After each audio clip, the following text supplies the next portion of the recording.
গাজলডোবা থেকে প্রথম দিন আমরা দেখতে গেলাম বেঙ্গল সাফারি। এটা শিলিগুড়ির একটা অন্যতম আকর্ষণ, যেটা শালুগড়ার মহানন্দা বন্যপ্রাণী অভয়ারণ্যের একটা অংশ। এটা বিশাল জায়গা জুড়ে প্রায় 297 হেক্টর এলাকা জুড়ে বিস্তৃত। পার্কটা খুব রিসেন্টলি খুলেছে।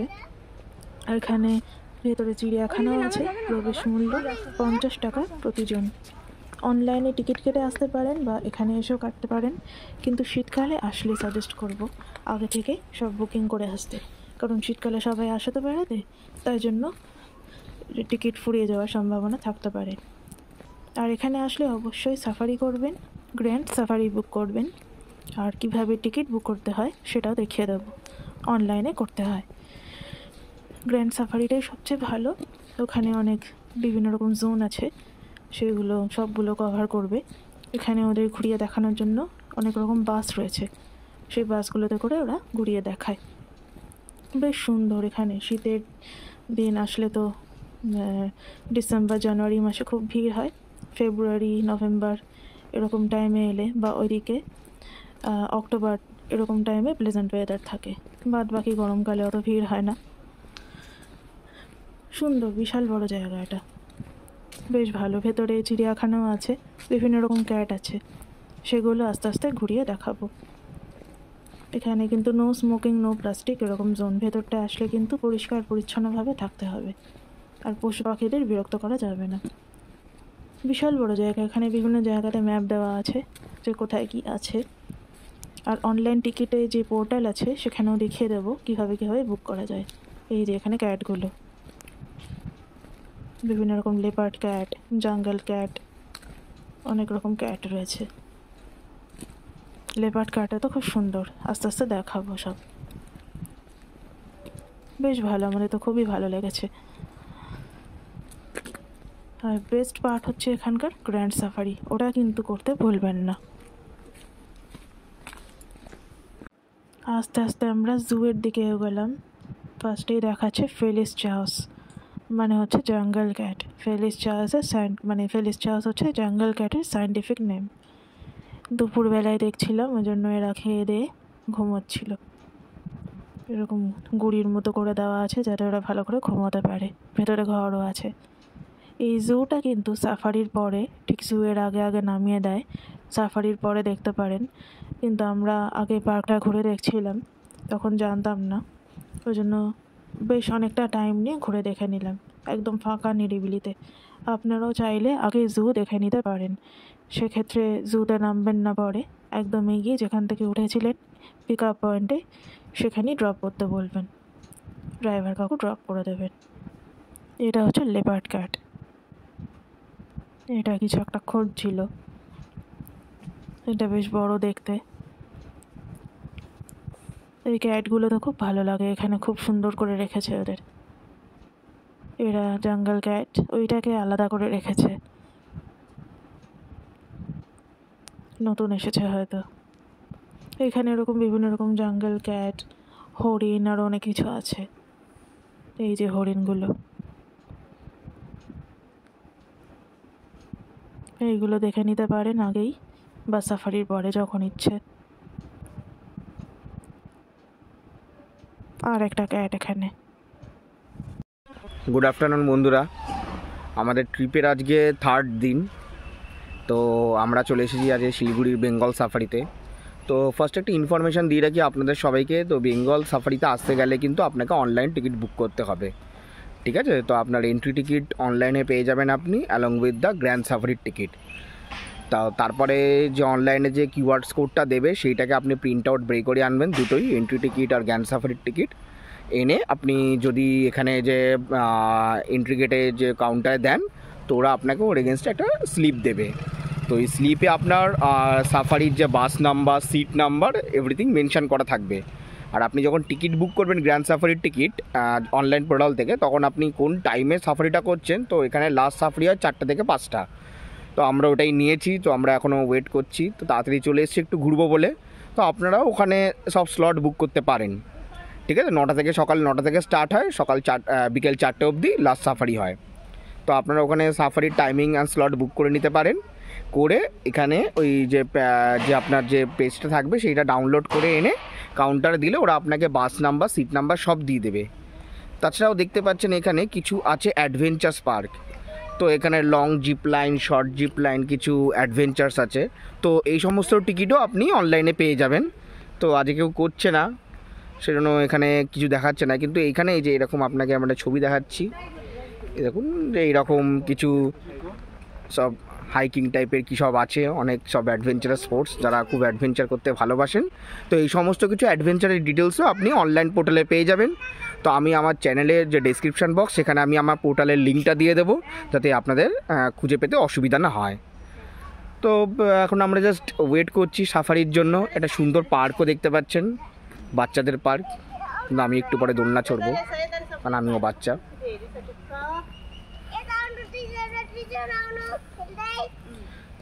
এখানে সুন্দর সুন্দর কয়েকটা খাবারের দোকানও আছে, কারণ এটা আউটসাইড ফুড অ্যালাউ করে না, সুতরাং খাবারের নিয়েও কোনো অসুবিধা নেই। এবার আপনাদের দেখাবো কোন গাড়িগুলো করে বেসিক্যালি সাফারিতে নিয়ে যাওয়া হয়। তো এখানে বেসিক্যালি দু ধরনের সাফারি আছে। একটা হচ্ছে গ্র্যান্ড সাফারি, যেটা আপনার টাইম স্প্যান হচ্ছে 1 আওয়ার, আর একটা হচ্ছে কম্বো সাফারি, তো সেটা time span most probably half an hour.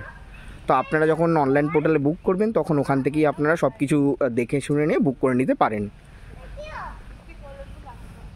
তো এই সামনের যে সবুজ গাড়িগুলোকে দেখতে পাচ্ছেন, তো ওইগুলোই হচ্ছে গ্র্যান্ড সাফারির গাড়ি।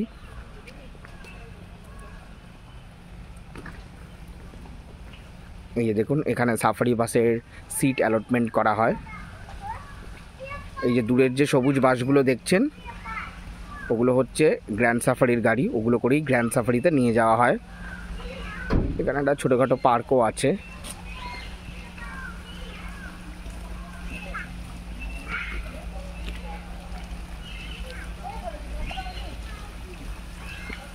সুন্দর করে সাজিয়েছে পার্কটাকে।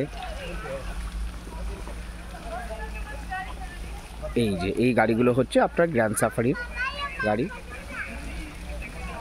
এখানে আপনাদের দেখাবো যে ভিজিটার্স অ্যামিনিটিস কী কী আছে, সেই বোর্ডটা আমি আপনাদের দেখাবো।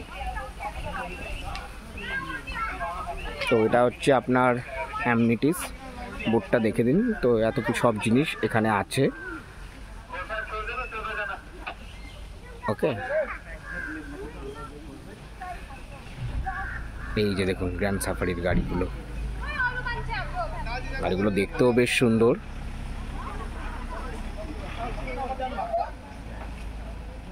তো এখন এখানেই স্টপ করছি, আবার যখন আমরা গ্র্যান্ড সাফারিতে যাব সেখানে গিয়েও আপনাদের সাথে আবার লাইভে আসবো। সাথে থাকবেন, পাশে থাকবেন, আর অবশ্যই চোখ রাখবেন সৌরভস ডায়েরিতে। Good bye, good afternoon everyone. So একটু পরে আমাদের স্টার্ট হবে সেই বহু প্রতীক্ষিত গ্র্যান্ড সাফারি। তো যদিও আমরা স্লট বুক করেছিলাম 4 to 5, তো আপনারা যে কোনো মানে ওখানে গিয়ে কাউন্টারে যখন স্লট বুক করেছে তার 10-15 মিনিট আগে গিয়ে আপনি টিকিট পেতে পারেন। তো আমি আপনাদের দেখিয়ে দিচ্ছি যে প্রিন্ট আউটটা আপনারা বের করবেন, সেই প্রিন্ট আউটটা নিয়ে গিয়ে দেখালেই ওরা আপনাকে এইরকম একটা রিসিপ্ট দেবে। দেখুন এখানে বাস নাম্বারটা লেখা আছে 1441। মনে রাখবেন এই যে বাস নাম্বারটা লেখা হলো, এবার যতজন লোক যাবেন আপনাদের কিন্তু সিট অ্যালটমেন্ট করতে হবে। তো ওইটা ঢুকে এসে আপনার বাহাতে দেখবেন একটা ইয়েলো কালারের রুম পড়বে, তো সেইখানে আপনি সিট অ্যালটমেন্ট করতে পারেন। তো সিট অ্যালটমেন্টটা আপনি আমাদেরকে দেখিয়ে দিচ্ছি। এই দেখুন এখানে দেওয়া আছে সিট নাম্বার 0304। তো এই দুটো সিট আমাদের জন্য অ্যালট করেছিল। তো এই বাস সিট দুটো দেখাচ্ছি, একদম আমার ফেভারিট সিট বাসে। এই যে এই দুটো, একদম এই দুটো যেরকম থাকে অন্য বাসে, 1, 2 হচ্ছে এই দুটো, এদিকে 3, 4 আর ওইদিকে 5, 6 এরকম করে। তো একটু পরে উঠবো আমরা সাফারি করতে, এখনও আসেনি। আমরা বাসটার সামনে তো দাঁড়িয়ে আছি, বাসটার সামনে দাঁড়িয়ে একটু সেলফি তুলছি।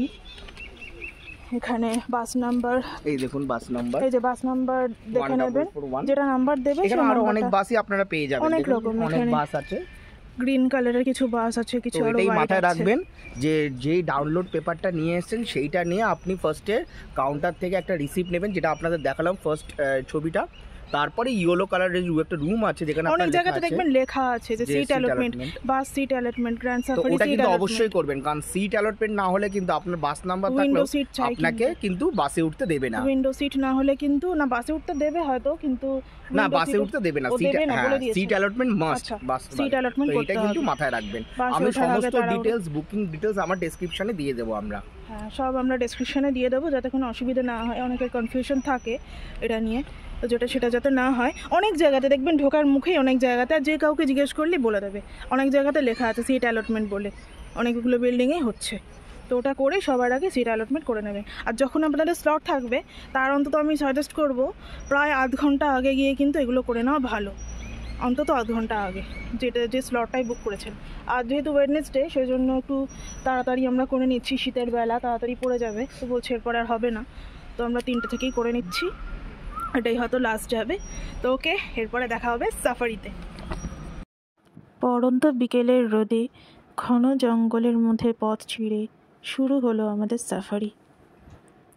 প্রথমেই নিয়ে গেল হার্বিভোর জোনে। এখানে বিভিন্ন রকম জোন আছে, হার্বিভোর জোন, তারপর টাইগার জোন, আলাদা আলাদা করা আছে। এই যে এখানে থাকে লোকজন, খুলে দেয় এটা।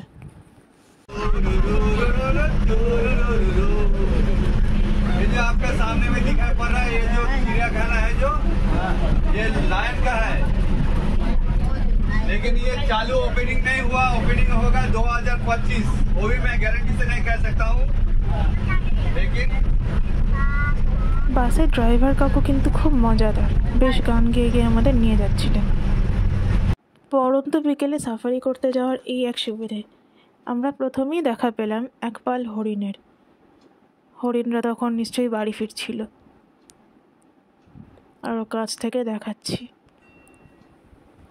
একদম বিকেলের দিকে গেলে বা একদম সকালের ফার্স্ট সাফারি বা লাস্ট সাফারি, এই দুটো করলে কিন্তু জীবজন্তু দেখার সম্ভাবনা অনেকটা বেড়ে যায়। কত হরিণ, স্পটেড ডিয়ার, কি সুন্দর দেখতে, দারুণ। এই হার্বিভোর জোনের মধ্যে হরিণ, হাতি, বন্য বরাহ, নীলগাই এই সমস্ত রয়েছে। এই যে বন্য বরাহ, বেশ অনেকটা। এরা সম্ভবত বাড়ি ফিরছে। বিকেলে সাফারি করতে আসার এই এক সুবিধে। হার্বিভোরস বা তৃণভোজী দেখার পর এইবার আস্তে আস্তে রওনা দিলাম অন্য বাকি জীবজন্তুদের উদ্দেশ্যে। এবারে ড্রাইভার কাকু দেখি আমাদের কোথায় নিয়ে যায়।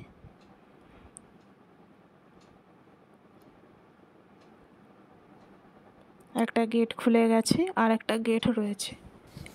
এইবারে যাব ভাল্লুকের ঘরে, হিমালয়ান ব্ল্যাক বিয়ার। দেখা যাক ভাল্লুক দেখা যায় কি না। আগেই বলেছি বিকেলে জীবজন্তু দেখার চান্স অনেকটা বেড়ে যায়। আমরা যাওয়ার পথেই দেখতে পেলাম 2-3টে বাঁদর, ওরাও ঘরে ফিরছে। ওদের খেলার জন্য কি সুন্দর টায়ার বেঁধে দিয়েছে। যত্ন করে এখানে জীবজন্তুদের। এই যে ভাল্লুক, ইনি এখানে বসে আছেন, একদম বাচ্চা টেডি বিয়ারের মতো দেখতে না? জীবজন্তুরা কিন্তু বাচ্চাই হয়, ওদের কিন্তু বিরক্ত করবেন না, খেলতে চাইছে বা ঢুকতে চাইছে। এরপর আমরা আস্তে আস্তে গেলাম টাইগার জোনের দিকে।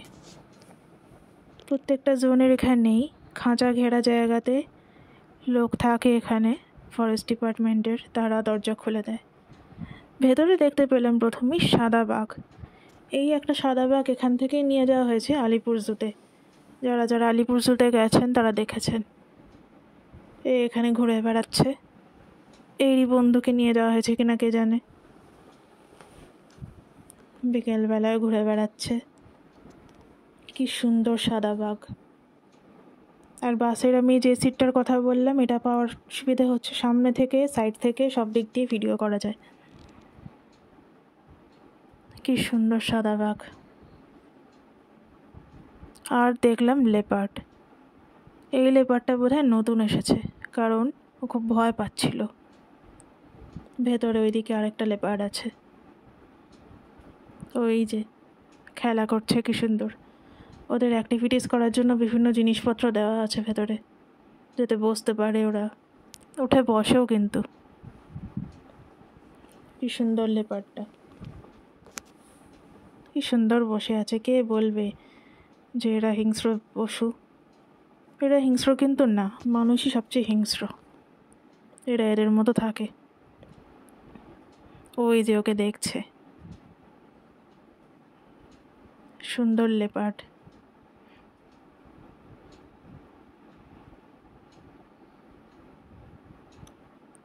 যেটা সবসময় বললাম যে চেষ্টা করবেন বিকেলে সাফারি করতে, ওই জন্য আগে থেকে বুক করবেন স্লট। এই দেখুন ভয় পেয়ে পালালো। কেন বলুন তো ভয় পেলো? কি দেখে মনে হতে পারে? আমরা তো লেপার্ড দেখে ভয় পাই, ও কি দেখে ভয় পেল? ও ভয় পেল কিন্তু মানুষ দেখে। একজন এসেছেন ভেতরে, ফরেস্ট ডিপার্টমেন্টেরই লোক হবে। ও কিন্তু খুব ভয় পাচ্ছে, নিশ্চয়ই নতুন এসেছে। ওরাও তাহলে মানুষকে ভয় পায়।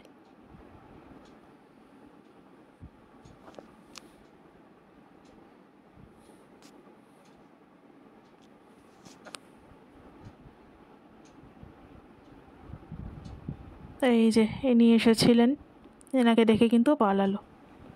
আর স্পেশাল যেটা দেখলাম সেটা হচ্ছে এনাদের, এই যে রয়্যাল বেঙ্গল টাইগার, একদম দুজন বসে আছেন ওনাদের জন্য বানানো সিংহাসনে। একদম দারুণ এটা দেখলাম। এটা একদম শেষে, সবার শেষে এটা দেখলাম। একদম দারুণ। বিকেলে গেছিলাম বলেই এটা সম্ভব হলো। দুপুরের দিকে গেলে কিন্তু ওরা ঘুমিয়ে থাকে। একদম খেয়ে দিয়ে ঘুমিয়ে উঠে, আমরা যেমন বিকেলবেলায় বসে থাকি চা খাই, ওরা তো চা খায় না, সেরকম বসে আছে। একদম দারুণ দেখলাম এটা একদম কাছ থেকে। এটা হচ্ছে বেস্ট পার্ট বেঙ্গল সাফারির। বেঙ্গল সাফারি গেলে বাঘ দেখতে পাবেনই, যদি ফার্স্ট বা লাস্ট সাফারি করেন। এছাড়া এই পার্কটাও ঘুরে দেখতে পারেন। ভেতরে এরকম সুন্দর করে সাজানো গোছানো পার্ক। ওই জন্য বেঙ্গল সাফারির জন্য একদিন হাতে নিয়ে যাবেন। সকাল সকাল চলে গিয়ে সকালটা ভালো করে ঘুরে, সকাল দুপুর ঘুরে, ভেতরে খাবার জায়গা আছে, তারপরে বিকেলে সাফারি করে। আমাদের তো দারুণ লাগলো বেঙ্গল সাফারি। বেঙ্গল সাফারিতে বুকিং করতে গেলে কিভাবে করতে হয় সেটা একবার দেখে নিন।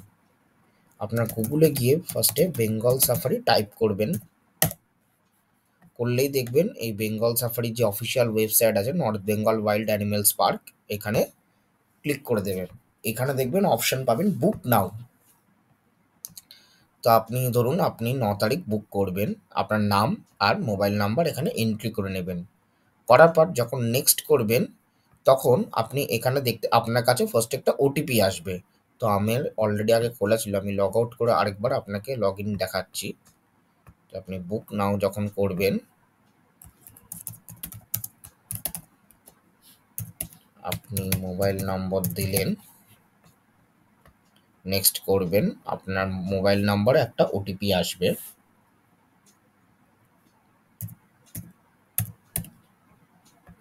আপনি সাবমিট করলেই আপনি ফার্স্টে এন্ট্রি টিকিট দেখতে পারবেন। তো এটা যেহেতু আজকের ডেটে, তো যেহেতু আমি আজকের ডেটে বুক করতে চাইছি, মানে মানডে অলরেডি পড়ে গেছে, সেজন্য মানডেতে আপনি শুধুমাত্র যেদিন বুক করতে চাইলে আপনি শুধুমাত্র এন্ট্রি টিকিট পাবেন। কারণ আপনি সাফারিটা দিনের দিন বুক করতে পারবেন না, সেটা অ্যাভেলেবিলিটির উপর ডিপেন্ড করে আপনাকে কাউন্টার থেকে কাটতে হবে। যদি আপনি সাফারির অন্য দিন টিকিট বুক করতে চান তাহলে আপনি হোমে চলে যাবেন। এখানে গিয়ে আপনি 9 তারিখ সিলেক্ট করবেন।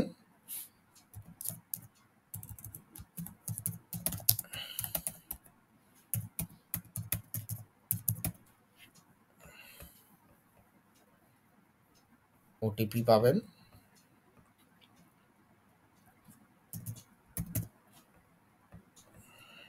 এখানে দেখবেন আপনাকে এন্ট্রি ফি এর টিকিটের সাথেও আরও অনেক কিছু টিকিট অ্যাট্রাকশনস আপনাকে দিচ্ছে। তো আমরা যেটা করেছিলাম সেটা হচ্ছে গ্র্যান্ড সাফারি। তো এই গ্র্যান্ড সাফারিতে আমরা পার হেড 400 করে ওরা নেয়। তো আপনারা এখানে স্লট সিলেক্ট করতে পারবেন। সো স্লট স্টার্ট হচ্ছে সকাল 9:30 থেকে, লাস্ট স্লট হচ্ছে 3:15 থেকে 4:15। তো আমরা বেসিক্যালি এই স্লটটাই নিয়েছিলাম, যেহেতু শীতকাল সেজন্য তাড়াতাড়ি সন্ধে হয়ে যায়, তাই 4:15 অবধি ওরা করায়। আর যদি সামার সিজন হয় তখন আরেকটা স্লট থাকে, সেটা 4:15 থেকে 5:15। তো আমি সাজেস্ট করবো বেসিক্যালি গ্র্যান্ড সাফারিটা করতে, কারণ গ্র্যান্ড সাফারি করলে আপনার পুরো সাফারিটা কভার আপ হয়ে যাবে, সুন্দর করে ওদের বাসে আপনাকে ঘোরাবে। তো গ্র্যান্ড সাফারির ভিডিও অলরেডি এরপরে আসতে চলেছে। তো এখানে গ্র্যান্ড সাফারি ছাড়াও আরও বিভিন্ন রকমের অ্যাক্টিভিটিস আছে, তো আপনারা যখন যাবেন ওখানে দেখতে পারবেন। এখানে আপনি দেখছেন যে cycling, canopy walk, so everything এখানে আপনারা আছে। সো এগুলো হচ্ছে বিভিন্ন অ্যাক্টিভিটিস, আর্টিফিশিয়াল ওয়াল ক্লাইম্বিং, তো সব কিছু ওখানে অলরেডি আছে ওই বেঙ্গল সাফারি পার্কের মধ্যে। তো আপনারা আপনাদের সুবিধা মতো যেটা আপনারা দেখতে চান বা করতে চান সেটা আপনারা সিলেক্ট করে এখান থেকে টিকিট বুক করতে পারবেন। তো যখন আপনারা সব কিছু একবারে সিলেক্ট করে নেবেন, সিলেক্ট করার পরে আপনারা পে নাও করবেন। পে নাও করা হয়ে যাবে যখন, তখন আপনাকে একটা টিকিট দেবে। সেই টিকিটটা আপনি ভিউ টিকিট অপশানে গিয়ে এই টিকিটটা দেখতে পারবেন। আর আপনাকে যে ভিউ টিকিট অপশানে যে টিকিটটা আপনি দেখতে পারবেন, সেটা কিন্তু আপনাকে অতি অবশ্যই প্রিন্ট আউট বের করে নিয়ে যেতে হবে, কারণ এখানে কিন্তু কখনোই আপনাকে অনলাইনে টিকিট শো করলে হবে না। তো প্রিন্ট আউটটা আপনাকে ফার্স্টে কাউন্টারে নিয়ে যেতে হবে। কাউন্টারে নিয়ে গিয়ে আপনাকে এন্ট্রি টিকিট আর যে সাফারি বা আপনি যে অন্যান্য জিনিসপত্রগুলো করছেন সেটা আপনাকে শো করতে হবে। যে সাফারির টিকিটের জন্য আপনাকে কি করতে হবে, তো আপনাকে কাউন্টার থেকে একটা বাস নাম্বার অ্যালট করে দেবে। তো এরপর ভেতরে গিয়ে আপনাকে ওই বাসের রেসপেক্টিভ বাসের সিট নাম্বার অ্যালট করতে হবে। যদি আপনি সিট নাম্বার অ্যালট না করেন তাহলে কিন্তু আপনাকে বাসে উঠতে দেবে না। তো আমরা অলরেডি ভিডিওতে বলেছি যে কোন জায়গায় গিয়ে কিভাবে সিট নাম্বার নিতে হয়। আমাদের ভিডিও যদি আপনি দেখে থাকেন অবশ্যই জানতে পারবেন। তো এইটা মাথায় রাখবেন, যখনই আপনি গ্র্যান্ড সাফারি নেবেন বা কম্বো সাফারি নেবেন, আপনার বাস নাম্বারের সাথে সাথেও সিট নাম্বার কিন্তু আপনাকে অ্যালট করাতে হবে। তো এটাই ছিল আমাদের ভিডিও। সো এখান থেকে আপনি গ্র্যান্ড সাফারি বা বেঙ্গল সাফারির সমস্ত কিছু বুক করতে পারবেন।